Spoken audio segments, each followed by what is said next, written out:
Another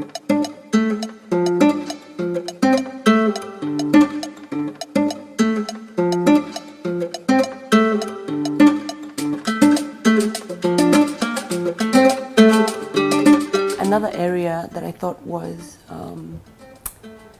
kind of twinning in life moment was, I think when you and I were having a discussion about how in your own work there's a lot of kind of peripheral perspectives that you bring into the center, like, you know, your latest release, like album Susie Noma, women's perspective, you know, that kind of lens, which is deeply, deeply endearing, I do have to say.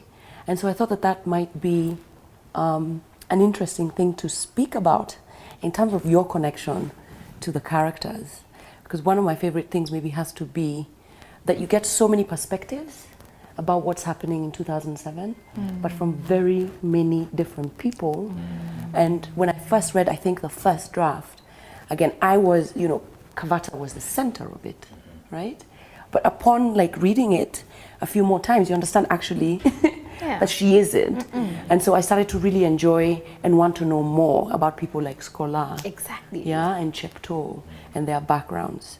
Could you talk a little bit, please, about that? Thank you for that question, because that's actually how I really feel. On the second reading, I'm like, first this Kavata babe, she's occupying too much space in this story for nothing. Yeah, the Jay-Z and Beyonce. No, Queen Beyonce, please say no evil against Beyonce. I just think the way, yeah. That bit out. And that's that on that.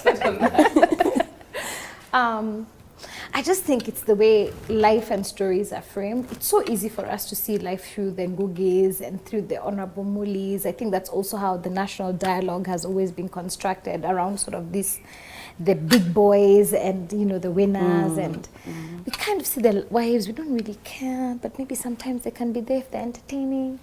And we forget all the rest. We really are the Ngugis. I mean, the Thuos and the Wandras, all these forgotten people, whose voices are not really heard, the Amanis, the collateral damage of people's, you know, actions and choices.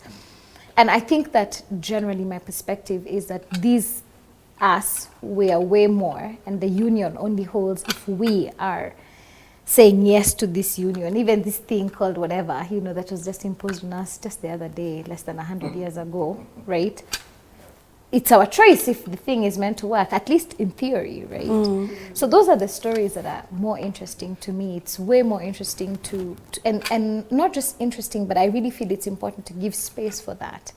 That's how people will start to see themselves, and that's how people will start to remember themselves, that actually they are the center of the story, and not these other guys who like own the media and have, you know, control of the narrative. Actually, they're just participants in the story, and we really are the main, you know, everybody's out here trying to do it for us. It's for the people. I want to lead the people. I'm like, okay, so maybe we should focus on the people. And I think when we do that, we find ourselves, we find character, we find personality, we find like real things, right? So you have a woman who is selling changai doesn't want to show it to her children. That's natural, that's normal, that's none of us in the room would want to do something that will make our children think less of us, for example, right? And I think that when we do that, we make space for ourselves and we start to control this narrative, and even if it's for like 1 minute, it feels like you are the one with the power. And I think that's the beginning of freedom, when people are able to start to internally grasp, believe, and exercise their personal power. Asante.